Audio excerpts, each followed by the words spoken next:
welcome back to Desire Made Real, a Discovery of Witches podcast where we recap every episode of the television show spoiler-free, or we try to keep it spoiler-free.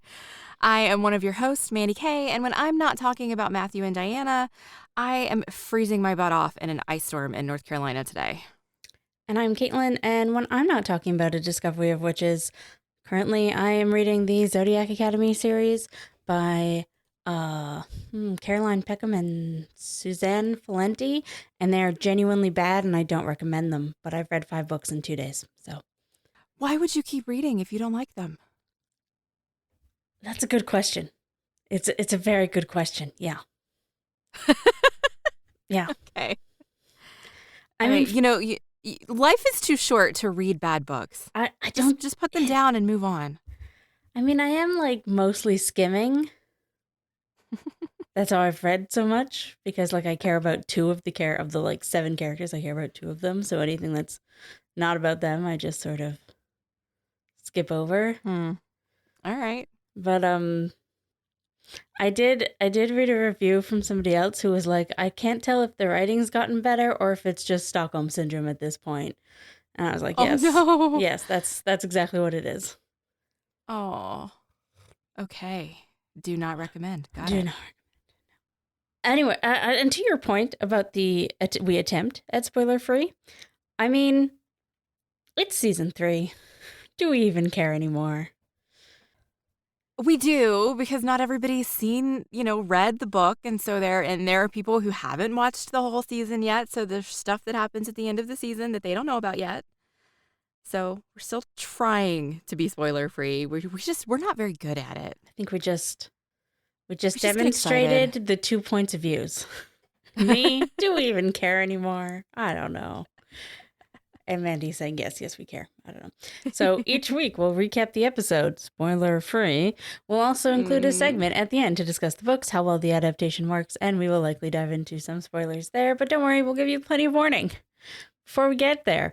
Our opening seems so ironic now. Anyways, episode 3 was written by Michelle Gale and directed by Debs Patterson. All right. As always, I can tell you what happened in the previously on, but I'm betting you didn't watch it. I 100% skipped it. All right. Well, quick recap. Isabeau tells Marcus about blood rage. We meet Chris. Peter tells Satu about the pages. Baldwin tells Matthew to kill Jack. We see Benjamin's video and learn that Marcus will offer allegiance and forgiveness if there is a scion. Dun, dun, dun. Yep, that's where we are. I will say this is my least favorite episode of the season. It's the most boring episode of the season. I mean, it's important. It moves things, but it's nothing happens. I think it's not. It's just I don't care about these people in New Orleans. It's weird to introduce all these new characters for basically one episode. We kind of see them later, but they're not important after this episode, and expect us to care.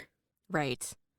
The individual characters don't matter, but what they represent matters, right? I mean, yeah.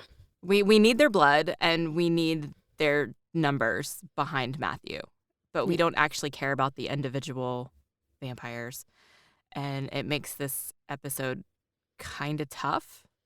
Yeah.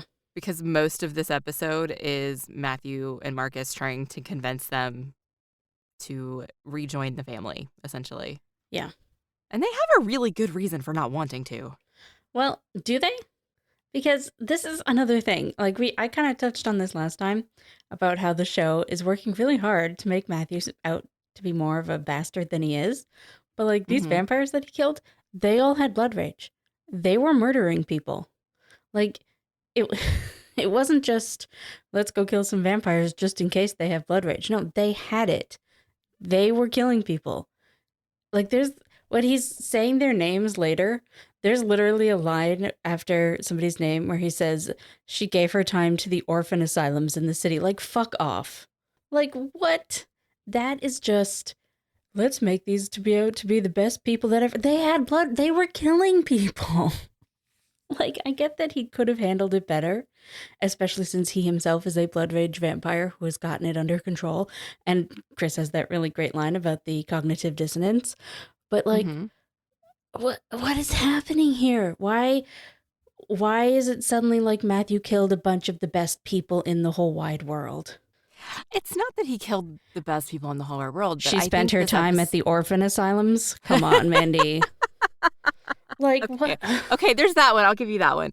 But like this episode does something with Jack that I think is important because we get to see Jack when he's not in the depths of blood rage as, a guilt-ridden, I'm sorry, I killed these people that I killed them when I could not control myself, right? And so like it allows space for the idea that all or most or even some of the people that Matthew killed were genuine good people, except when they were in the middle of a blood rage episode. I don't disagree with that. And like, I absolutely think Matthew should be remorseful and and feel bad about what he did. But I don't think it's quite as bad as the show is making it out to be. Like, there's a difference between killing somebody who volunteers their time with orphans and somebody who's probably killing orphans. You know? Yeah, no, I get that. But I mean, these were family. These were their loved ones. It would be no different than Baldwin killing Jack now. Except Jack was manipulated by an evil person his whole life. That's fair. These That is vampires fair. were just on their own, doing their own thing. But I don't know. You know what? This episode also, we touched on this a little bit last week, and I honestly do not remember how the book handled this because I don't remember feeling this level of cognitive dissonance in the book and feeling confused. But the previously on made it very clear that Marcus did not know that the reason Matthew killed his family was because of blood rage. Oh, yeah. Marcus didn't know about blood rage, didn't know he was a carrier, didn't know it still existed. And if that's the case, and all of these people had blood rage, but nobody knew about it, like, that just feels weird And to me. or they all knew, but they kept it from Marcus? There's Right. like, what? Yeah. So there's definitely some interesting plot holes there that I feel like the book addressed and they just didn't have the space for it here. Well, again, Marcus always knew about the blood rage in the book. Not a big reveal to him. And Okay. And So this is just something they fucked up in the show. yeah, this is just a weird thing they did in the show because they wanted the big reveal moment last season. I don't know. Got it. Okay. And also, we didn't see nearly as much New Orleans in the book. Like, it seems weird to say we got more of something in this really short show, Mm-hmm. but the only New Orleans scene I really remember from the book is when Matthew is talking to Ransom and he names all the people that he killed. Yeah. But that's largely because the book is from Diana's perspective and Diana's not in New Orleans. Yes, that's true. But so, I mean, he was in New Orleans for weeks, if not months. He was there. But also when he does see Ransom in the book, it's clear that they've spoken before. Like, it wasn't this big divide of we're not even going to talk to you. It was more like, why should we trust you now? Why should we believe you now that you want to help us when you didn't then? Yeah. Nobody hated him quite as much. And there was no thing about killing Ransom's mate. Like, why would Ransom ever forgive that? That was weird. Right? Unless his mate was murdering people, in which case, why didn't Ransom put her down for fuck's sake? Whatever. It's fine. Well, we just talked a lot about stuff that happens later in the episode.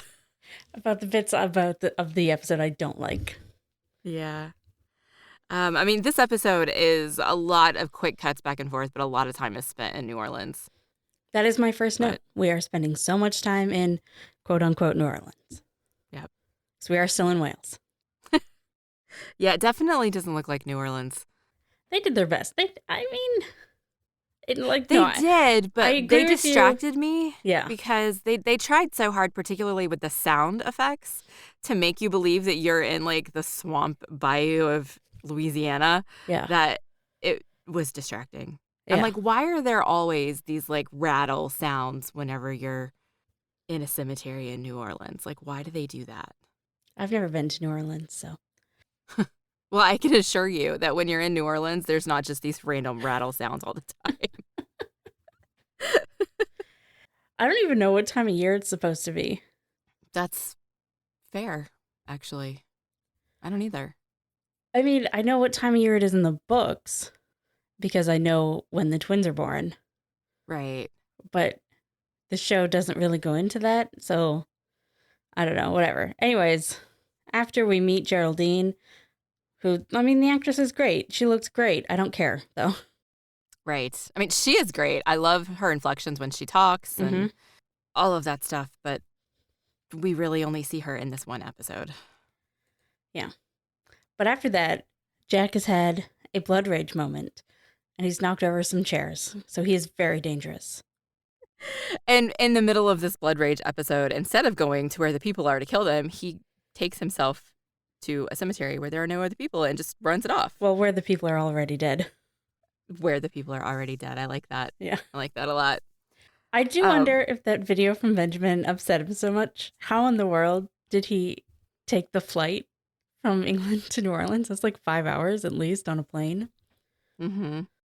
Well, it would have been a private plane, though, so there wouldn't have been, right, because they were in the fancy private. No, yeah, absolutely. But I mean, can you imagine having a vampire freak out on a small private airplane? Maybe they just picture Marcus and Matthew sitting on him. Yeah. Holding him down. Maybe they drugged him. Matthew did have a line in this scene that I really like, but the reason I like it is weird. Okay. He says, "You control the rage, it does not control you." Right. And so you may not know this about me, but my favorite television show in the entire world is Buffy the Vampire Slayer. Oh, right, yes. And I did this is brand new news. Right? Brand new.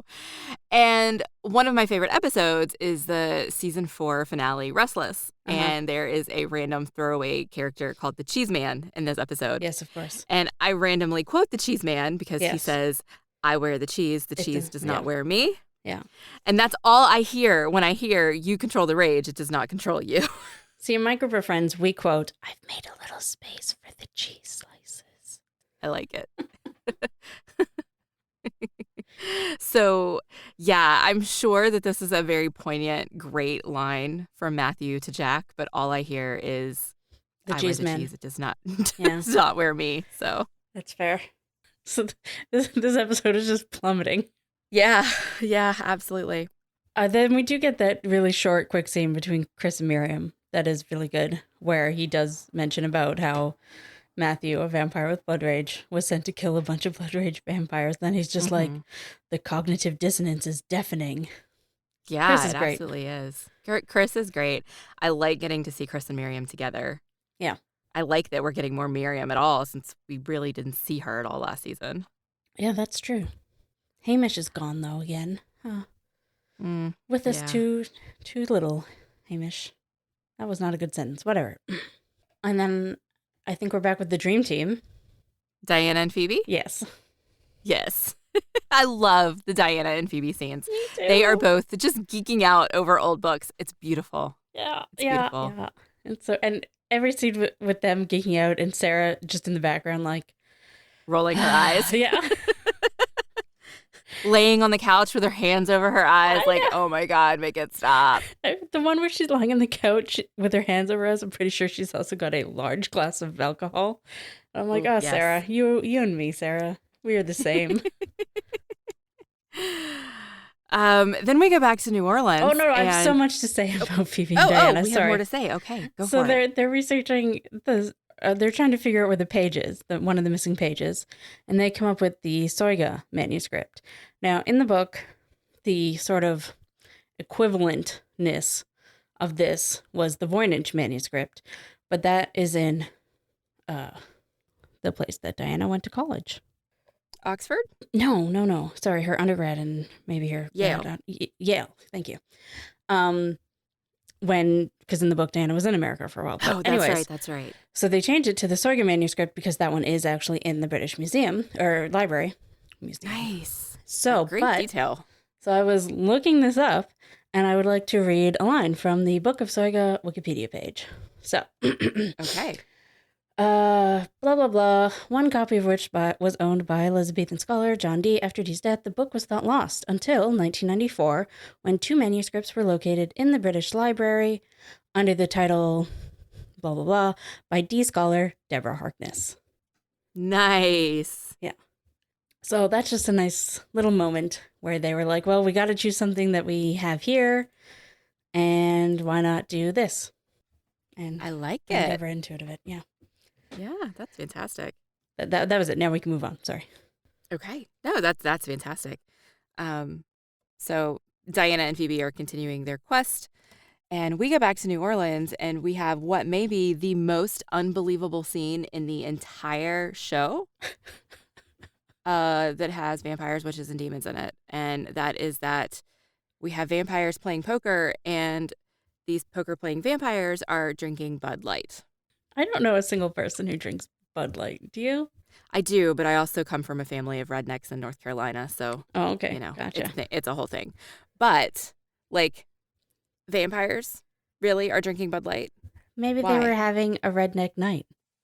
I mean, they had bottles of red wine on the table and I know. goblets full of red wine, but they also had all of these blue bottles of Bud Light. And I'm sorry, vampires drinking Bud Light is something I just cannot suspend my disbelief for. So I can't do it. that was my big moment of cognitive dissonance. The Bud Light bottle sitting like inches away from this nice looking bottle of red wine. And I was Right? like, as though the glass of red wine and the Bud were for the same person. And I was like, that would be so Yes. disgusting. That is what it looked Ugh. like, though. They all had a glass of red wine and a bottle of Bud. And I'm like, what is happening right now? Maybe if you lost, you had to take a sip of the Bud. Maybe. And Maybe. and it would mix with the nice wine everyone was drinking and just be ugh. Yeah. Even more so than Bud Light is normally. Ugh. Yeah, this episode has really set the bar, hasn't it? Mm-hmm. Sorry, did we skip a scene with Sarah and Diana eating her grilled cheese? Nope, that's next. Oh, that's next. Nope, that's next. It was a very quick moment of Okay. Marcus showing up to play poker, and we see the Bud Light everywhere. I have my Bud Light note after it, so maybe we come back to the Bud Light. We do. We come back to Okay, poker. okay, So like it's poker, and then Sarah and Diana, and then poker again. So like quick cuts. Okay, gotcha. But then we do cut to Sarah and Diana having, I'm assuming, grilled cheese. They mentioned bread and cheese, so must be. Yeah. Em used to make sandwiches for them, and it's all very sweet and thoughtful as they remember Em. And Sarah tells her that she needs to trust her instincts to do good magic. I'm also just really glad that they had this scene because it was very clear in the previous scene that Sarah felt like she wasn't needed. Mm-hmm. So it was nice to have the scene where she got to contribute in more than a way of bringing them drinks, although she was also providing food in this scene. But you know what I mean. Yeah. I mean, she didn't make the food for Diana, right? Like Diana came out and stole it. So yeah, exactly. it's fine. It's fine. Yeah, then we cut back to poker. Marcus is losing, and he's also not having much luck talking to them about the Scion. That's it. More Bud Light.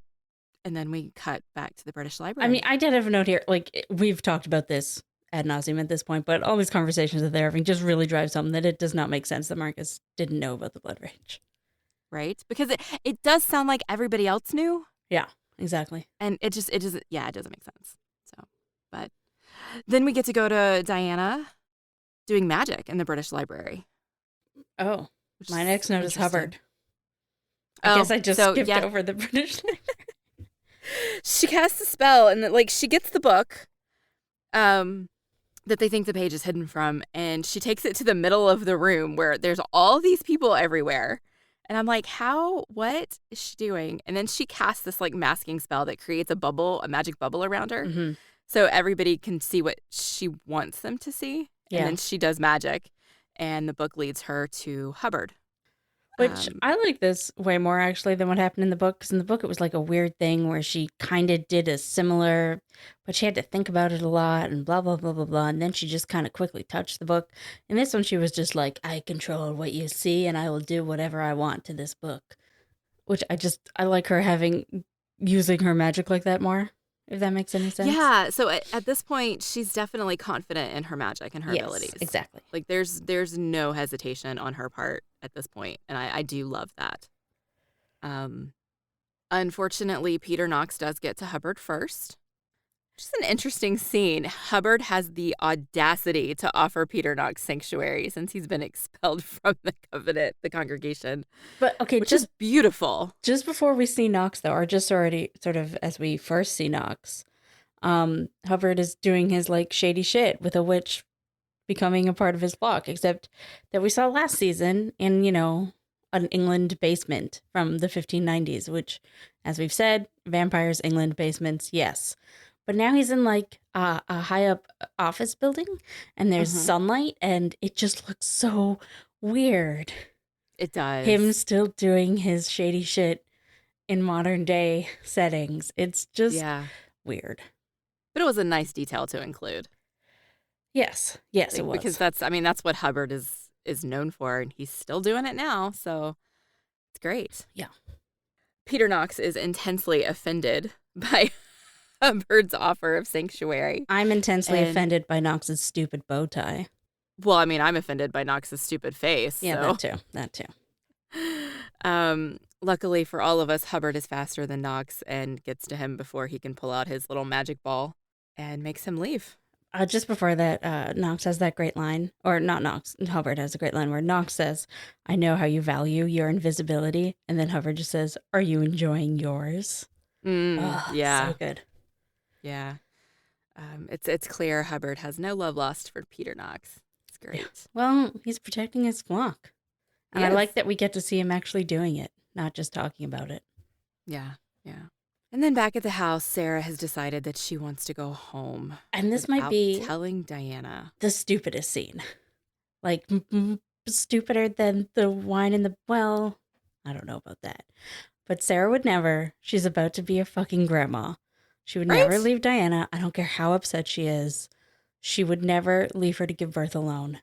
This is dumb. Like, I can't figure out what the point of this scene was unless this was the best way they came up to remind us that Gallowglass has been watching Diana her whole life, but we already knew that. So I don't know what the point of this is. I think it was supposed to be like Sarah's still in a bad place, even though everybody else seems to have moved on and she doesn't feel like she fits in with everything that's happening. And I guess, but she would never leave. No, absolutely not. Diana's getting really close to, like, you can see her pregnancy is progressing. She would not leave. 100% would not leave. Yeah. Like, what? Maybe she would think about it, but then she would be like, oh no. Yeah. Especially knowing, like, the danger that they're in from the congregation right now. She wouldn't even go, like, not even self-preservation for herself. Like, she wouldn't put Diana through the stress and worry of her going off by herself. Yep. Like, it's intensely out of character. Yes. Then we get a delightful scene between Diana and Hubbard. It is really nice. And I think I actually like it more. Although the book was kind of fun too. Because in the book, Hubbard just shows up. He's like, here's Jack, here's the page. Leave me out of your drama. Goodbye. That would have been cool too. He kind of does that here. Like, I don't think he realizes, at this point, he doesn't know she's looking for it. But she shows up and is like, I'm pretty sure you have this page that I'm looking for. And he just immediately says, yep, I have it. I have one page. Tells her that Knox stopped by, that he didn't give it to her. And then, tries to figure out, if I give you this page, can you guarantee that my flock will be kept out of it, that we will be safe, we won't be collateral damage in your war? And she's honest to him. She's like, no, I can't promise that, but here are the consequences, and here's what's going to happen depending on who gets the page. And somebody will get that page from you, be it Gerbert or Knox or me. It's not going to stay with you. Yeah. And he trusts her. And he gives her the page. So in this bit, this is just me being an idiot, I guess. I wasn't paying 100% attention. So I was like, oh, wait. What was the picture that it was behind? Because just in case that was like a thing. And I went back and was like, oh no, it's just Jesus. And I wrote that down. I wrote down just Jesus. Yep. Just hiding behind a bad picture of the crucifixion. on the wall of his office. Well, maybe it's from 1590. Maybe it was in his old set. Oh, possibly. Possibly. Just a thought. Anyways. Then we go back to New Orleans. Yes. This is an interesting scene. Jack is drawing because that's what Jack does. Mm-hmm. And it turns out we find out here that he's actually drawing the faces of the people that he's killed because he can't stop seeing them. And Matthew talks to him about how he thinks it's good that Jack has found an outlet for it, that he can express it, because Matthew has never been able to do that. They just stay in his head all the time. Mm-hmm. But Jack doesn't seem to think that his desire to draw them is any better because he just keeps drawing them. It's not like it gets them out of his head. So it's not like it's a resolution, but Matthew still tells him that he's proud of him and that he's doing a good thing. Yeah. I mean, it's not... yeah. There's also like a good moment where Matthew, where I forget exactly what led up to it, but Jack compares Philippe to Benjamin because Philippe made Matthew kill people. And then Matthew says, no. That's nothing, not at all the same. You know, Philippe, blah, blah, blah, asked him to, well, whatever, like. But then Jack says, you know, because it's what you're good at. Because, you know, that's why Philippe had you do it. And Matthew has that small moment where he has to confront again that Philippe was not perfect. Mm-hmm. And I liked that a lot. Mm-hmm. And then, yeah. Yeah, and he also, he's trying to comfort Jack and convince Jack that it's not his fault. And he says that Benjamin was the murderer and Jack was just the weapon. Yes, that's what it is. And that it's not his fault. I think that's a good line. Yeah. And then we cut to Marcus and Phoebe having a phone call together. Mm-hmm. And the scene does absolutely nothing to further the plot at all. But they finally mention, in passing, the idea of Phoebe becoming immortal. Yes. But it's blink and you miss it fast. Just, yeah, we're going to have to talk about that. And then we cut to another scene. Yeah. It comes up again. I don't know. It does, but the first time it's mentioned is just in passing. Just, she's kind of making a joke, and he's like, well, yeah, we're going to have to talk about that. And then we just go to another scene. Do you think they've talked about it before? I think that she's mentioned it before, and because he had his response was kind of resigned, like, yeah, we're going to have to talk about it. Yeah. You know, like he said that before. Like, they know they have to talk about it, but they haven't. And so she keeps probably hinting at it the way that she did here. Yeah, that's what I figured too, that it's kind of come up before. Yeah. How could it not? Like, it would have to, you know, like, if you're going to date a vampire, then you have to seriously consider the idea of not staying a vampire. I mean, not staying a human? Of not staying a human, right? Yeah. And it sounds like Phoebe's all for that. It does. I think this is the first or maybe the second time that we've heard them say, I love you. And it's adorable. I do like them. And I think I prefer Phoebe's scenes with Diana, though, somehow. Seems weird. Well, that's just because they're both so excited about books. Yeah, maybe. Then Marcus goes to see Ransom. Marcus tries to convince him that Matthew has changed. They're trying to find a cure for blood rage. Even goes so far as revealing that Matthew is refusing to kill a blood rage vampire that Baldwin has ordered him to kill. Mm-hmm. Which, of course, promptly sends Ransom out to find Jack. Yep. That scene freaked me out a little bit at the beginning. Jack in the cemetery, the way they were setting up that Jack's not alone, I was like, oh my God, did Benjamin find him? And then it just turns out to be Ransom. The thing that I love about this scene is that Ransom is younger than Jack by like hundreds of years. Oh my gosh, he is. Yeah. But Jack is the baby vampire. Jack is the baby vampire. This is what I'm saying about that being really ridiculous, but whatever. Yeah. Anyway, meeting Jack is enough for Ransom to decide that he will agree to meet with Matthew. Because Jack is just that charismatic, which that sounded really sarcastic. I kind of mean it. I really love Jack. He's great. So I love Jack. Yeah. Absolutely. Quick cut back to Phoebe and Diana. And this is the good scene where we are all Sarah. Yes, we are all Sarah laying on the couch. But Sarah's the one who makes a great point here. She's the one who says, well, it makes sense that the third page would be with a demon if the first two pages were with a witch and a vampire. Yes. Like, way to go, Sarah. Diana's wearing a great white sweater. That's also very important. I do really like that sweater. Yeah. They have a track. They're looking for the book. They think they might know who has it. Yay. The third page. Yes. Sorry, I said the book, the third page. They think they might know where it is. Yeah. Then for some reason, we cut to a scene where Matthew walks out of a house and gets into a car. And then we cut again. Because he's going to go see Ransom and they had to talk about it? But it's literally just Matthew leaves the house. Oh, that's not when he... And then we go to Venice. And then we come back to New Orleans. But like when he's leaving the house, he's talking to Marcus and Jack about it, right? And they both offer to go with him and he's just like, no. Yeah, I guess that's true. But no, it is pretty Like, I don't know why they needed the cut. They could have just done the Benjamin and Gerber scene in Venice. And then they could have done the entire New Orleans scene. Like, it didn't need to have this cut. It's weird and choppy. And I didn't like it. Is this the first time we see Gerbert and Benjamin together? No. No, we saw them last week? Last week we did see them together. Okay, great. So now they're talking about Diana being pregnant. Benjamin wants to go ahead and strike, but somehow Gerbert thinks that he controls Benjamin and that he can order Benjamin to do things and Benjamin will just do it. Yeah, Gerbert always thinks arrogance of these people. People will listen to him. It's very strange. So Gerbert believes that Baldwin and Matthew are, successfully destroying themselves, and so they can just sit back and watch. And Benjamin's like, no, I want to destroy them. And Gerbert's like, no, we're just going to watch. And then we go back to New Orleans.